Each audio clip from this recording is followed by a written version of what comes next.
The English explorer Sir Walter Raleigh once said, "Whosoever commands the sea commands the trade.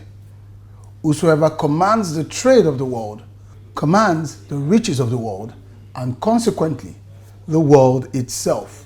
Nations that border the seas and oceans are described as having sea power because they have the capacity to become economic behemoths.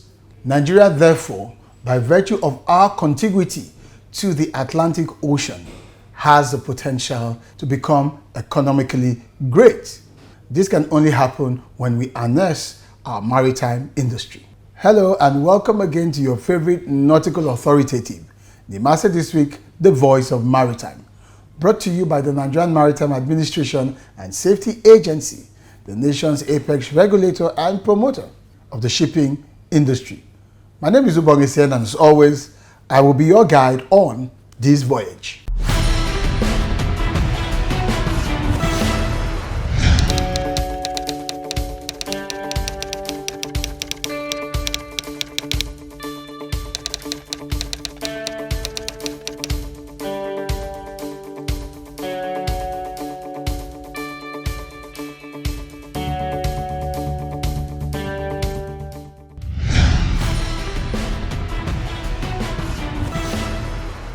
You are watching Nimasa This Week. You're watching Nimasa This Week.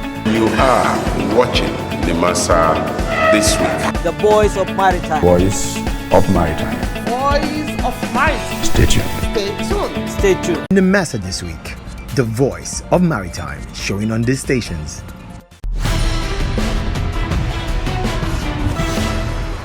Welcome back to Nimasa This Week, the voice of maritime, and straight away we begin with the DG's diary.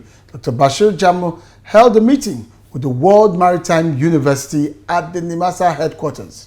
You get to find out all that transpired during that meeting and, of course, our other regulars. So if you're ready, it's anchors away.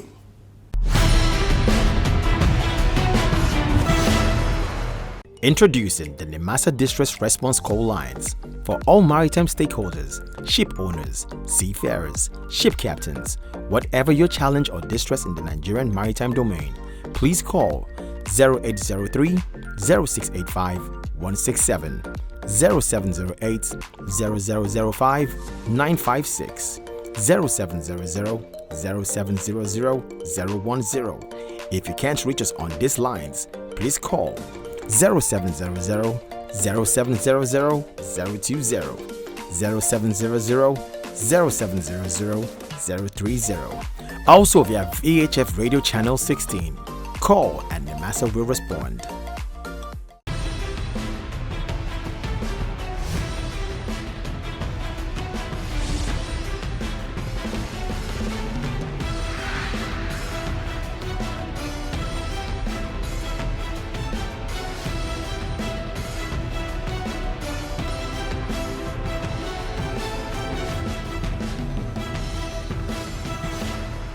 The Director General of Nigerian Maritime Administration and Safety Agency, Nimasa, Dr. Bashir Jamo, has reaffirmed Nimasa's commitment to the development of the Nigerian Maritime University in Okeren-Koko, Delta State. The Nimasa DG made these remarks when a delegation from the university paid a visit to him at the agency's headquarters in Lagos, noting that despite handing over the university to the National University Commission, the agency remains dedicated to aiding the Nigerian Maritime University by completing projects it started in the university, while advising the Nigerian Maritime University management to seek national and international accreditations to ensure that the school's certificates are recognized globally. Dr. Jamo also encouraged the school's management to seek collaboration with the World Maritime University and other specialized higher learning institutions. The Maritime University should be one of the cardinal key, target for us to be used that can provide senior manpower level of the maritime industry in the country. Yes, we have Maritime Academy Oron, but the training provided by the Oron remains at the middle level manpower in the maritime industry. So the senior manpower level, it has to come from the university. and we're looking forward to see that we reach that level where we provide top level manpower acceptable by all, even at the international community. The DG used the opportunity and commented on the modular floating dock, saying that experts from the manufacturers of the floating dock have been in Nigeria for over a month working on the details of deploying the dockyard. Dr. Jamo also informed the Nigerian Maritime University management that once the facility is operational, it will be available for students for the university to gain practical experience. The little money we are giving to Maritime University, we are giving it in the sense that this is part of our baby. Let us try and see what we can do. And the subhead is meant for the project completion. What are those project completion? We started certain projects. Let us conclude these projects. The DG also revealed that the proposal is being considered to turn the Nimasa Science and Technical College in Okoloba into a Nigerian Maritime University campus. Is to complete the school and hand over the school to Maritime University as a campus.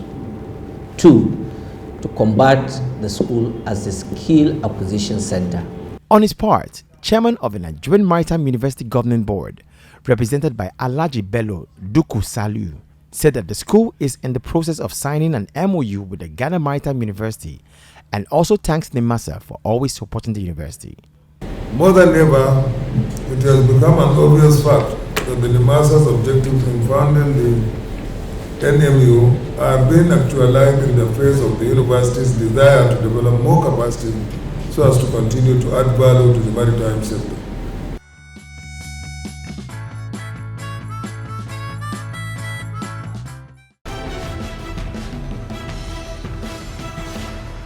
The Nigerian Maritime Administration and Safety Agency, Nimasa, has stated its willingness to support projects aimed at increasing the participation of African women in maritime operations. The Director General, Dr. Bashir Jamo, revealed this during a courtesy visit by the President and members of the Women in Maritime Africa at the agency's headquarters, Apapa, Lagos. The Nimasa boss also noted that the international community acknowledges the importance of women in the shipping industry. DG went on to say that coordinated body is needed on the continent so that they can speak with one voice and allow for robust growth of the maritime worldwide. In his words, without women, the advocacy will be awkward, so it is important for us to have women in the business of maritime, not only in Nigeria, not only within the region, but also at the continental level, he said. As far as the agency is concerned, having recognized this fact, there is no how we can allow an organization like US to remain docile. We must give our own helping hand. We must give our own cooperation and support to see the growth and development of the association. In addition, Dr. Jamo urged the President to raise more awareness, educate, and teach members of the public, particularly women, on how to venture into maritime business activities. In terms of membership, I think you still have a lot to do because the partnership between your own body and the agency's body is still lacking. I would have loved to see my table is jam-packed with the members of the Nigerian Maritime Administration and Safety Agency. But that goes to show that the awareness and the presence of membership in the agency is still a little bit low. Most of them, they are more popular in Worcester. So, and instead of them to incorporate themselves into the continental body, they remain where they are. They look at that area as a comfort zone. But the more the merrier. Once you have more, the issue of awareness and the campaign, it will be more appropriate and adequate for the organization to move forward in terms of sustainability, in terms of peace and development of the maritime sector in the African continent. The president of the Women in Maritime, Mrs. Rollins McFoy, praised the DG for the roles and support given by Nimasa. And you promised us that you will convey our message. We gladly inform you today that all that we asked of that time was conveyed and we were supported immensely by Nimasa, especially at our AGM which took place about 4 years ago.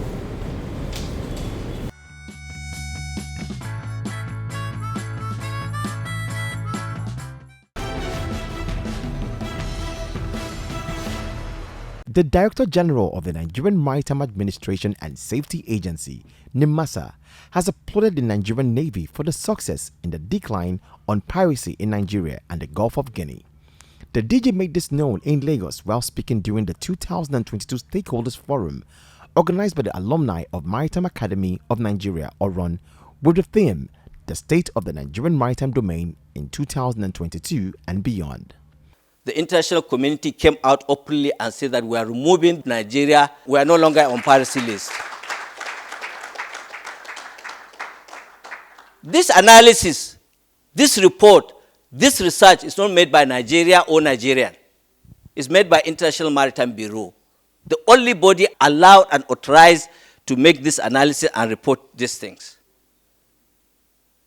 At this juncture, I would like to sincerely appreciate the commitment of the Nigerian Navy. There are so many factors, and I will mention some. But Nigerian Navy really deserve an applause for this tremendous success and achievement. When you talk about maritime security as it connects Nimasa's mandate, you are just talking about policy issues. You are talking about logistics issues. But the issue of combat, tactical, and operations lies in the hand of Nigerian Navy. Dr. Jamo also acknowledged the support from the Nigerian Joint Industry Working Group as key to the success in the fight against piracy in the Gulf of Guinea. When I came on board, the first thing I did was to see that the pressure, the accusation and counter-accusation from the international community need to be addressed. You can't continue to be abusing me of underperforming and you don't interface with me. And I don't understand the areas that I'm underperforming. So we quickly introduced what we call Nigeria Joint Industry Working Group. So first of all, before we did that, we moved around the stakeholders.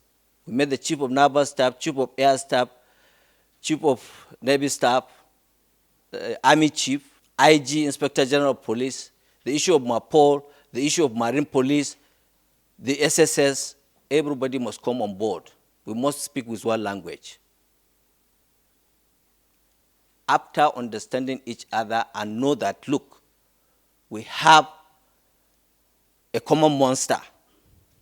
If we decide and say, I, me, myself, alone, then I will remain alone. Commenting on the suppression of piracy and other maritime-related offenses, SPOMO Act, which now serves as a model for other countries in the region, Dr. Jamo noted the need for harmonization of laws to ensure uniformity of purpose in prosecuting maritime offenses within the region. We made sure that we address the issue of SPOMO Act. We used to arrest these criminals. The judges will remand them in either prison or anywhere. At the end of the day, they don't have the law to make the necessary punishment on those criminals. And at the end of the day, they will release them. If they are in prison, they indoctrinize others. They come out instead of them to stop the act, but they will have more membership. They will continue to do that. As God will have it, the SPOMO Act came into being in 2019. We were having about 20 or 20-something at-hand criminals suspected. We pursue the issue of prosecution of those people vigorously. 10 were handed over 7-year jail terms. They are still in jail. 7, 10 years jail time. They are still in jail. 3, they are foreigners. They are fined because they refuse to give information. They have the information. They refuse to give information. Furthermore, the DG stated that the agency has commenced the wreck removal exercise across the country in accordance with the Federal Executive Council's direction and approval. The federal government approved the complete removal of wrecks all over the country. We started from Badagry to Tinkan Island axis. The contractor is on the second stage. He has finished the first phase. We have the western zone with headquarters in Lagos. We have the eastern zone, headquarters in Port Harcourt. We have the central zone, headquarters in Warri. So we have 4 centers. All the Federal Executive Council approved and budget has been provided. Contractors mobilized to site. So we will make sure that our navigational areas are safe. The president, alumni of Maritime Academy of Nigeria, Obron, Mr. Emmanuel Maigua, urged the federal government to make seafaring a priority to address the country's foreign exchange problems and urban migration. In his words, direct financial benefit from the sea employment is a critical element in the country's forex earning. Effective seafaring is a tool to curb urban migration. In his presentation titled How to Be Among the Respected Maritime Nations, the chairman, Stars Investment Company Limited, Engineer Greg Ogbefun, recommended a forensic audit of the Cabotage Vessel Financing Fund. According to him, there is need for appropriate guidelines for the disbursement of the fund as demanded by the Act taken into cognizance of the Treasury's single account. The commercial banks who were keeping the money, they were happy to give the guarantees required by government because they have the money, they can see it, they are trading with it, so they can put it in there, they can make it happen. But when there was a change of government and all these funds were moved into the Treasury single account, the guideline that was existing can no longer be applicable. There is need to review the guideline to take cognizance of the fact that the money is now in government coffers, so the requirement that was placed on the commercial banks technically should now be placed on the government agency responsible. That's not happening. People are not sitting around the table to say, look, what is actually the challenge? By law, you cannot disburse that fund until either you change the law or you come out with a new guideline taking cognizance of TSA. Meanwhile, the Managing Director of Nigerian Ports Authority, NPA, Mr. Mohamed Bello Koko, who was represented by the Apapa Port Manager, Mrs. Olufumilayo Olotu, noted that maritime domain awareness is where the regulation of the maritime sector begins, arguing that agencies can't carry out their obligations when they don't have a good sense of what is moving on or under the waters. Mrs. Olotu, in addition, stated that the authority will continue to create an enabling environment by implementing policies that address safety, security, and environmental concerns. Dr. Bashir Jamo applauded the alumni of Maritime Academy of Nigeria, ORON, for organizing the 2022 Stakeholders Forum.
Occurrences at sea, collision and allision. Collision. A collision in nautical terms is a physical impact that occurs between two vessels resulting in a damaging accident. Allision. In nautical terms, an allision is defined as the running of one vessel upon another vessel that is stationary. The difference between an allision and a collision is that the latter occurs while both ships are moving. Another difference that sets a collision and annihilation apart is the issue of finding fault. Sometimes, determining who caused the collision is obvious, such as when the person operating one boat is under the influence. Like roads, waterways have speed limits that drivers must heed. Failing to obey the laws puts the fault of the collision on the skipper of one of the vessels. A skipper is a person who has command of a boat or watercraft and is more or less equivalent to a captain in charge of a ship. The skipper may or may not be the owner of the boat. In most cases, assigning fault in a collision or annihilation case is not as easy. Even in open waters and in broad daylight, collisions still occur. Sometimes, the skipper isn't paying enough attention or the skipper thinks he has the right of way. In the end, no one gives way to the other boat and the situation ends in disaster.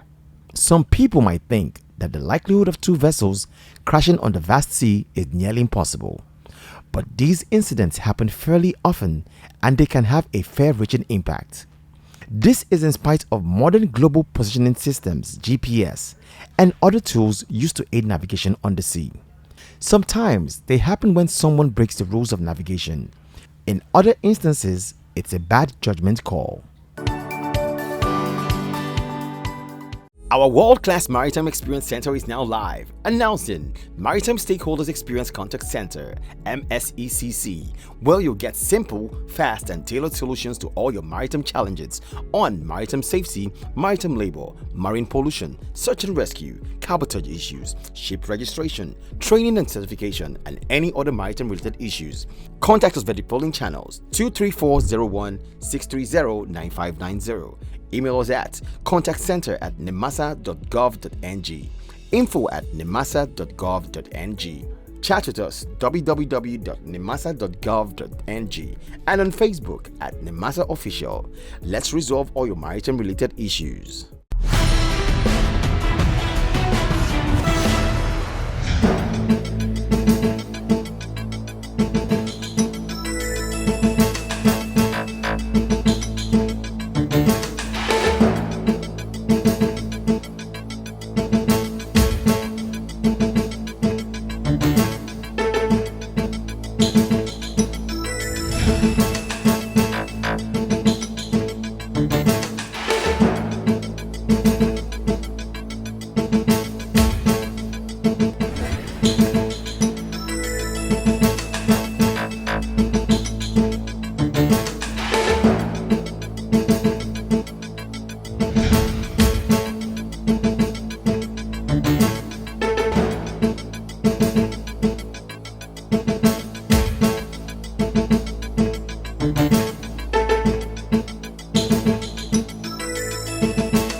Welcome back to Nimasa This Week, the voice of maritime, and we go straight to what's happening online in the maritime industry. What the DG of Nimasa been saying? Experts agree that coastal tourism is one of the fastest growing marine-based economic activities worldwide, estimated at £6 billion. Our littoral states must consider investing in infrastructure along our seaboards to drive organized waterside construction and real estate. You can continue the conversation not only with the DG on all of his social media handles as displayed on your screen, but also with us at Nimasa Official from Facebook to Instagram to Twitter and YouTube. However, when it comes to doing business in the Nigerian maritime industry, remember, this sector is heavily regulated, and Nimasa bears that prime responsibility for enforcement and for ensuring that we all play by the rules. For businessmen, seafarers, shipping companies, and all of the other various stakeholders within the maritime industry, the Nimasa official website, as currently displayed on your screen, must remain your first port of call.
Thank you for watching Nimasa District, the voice of maritime.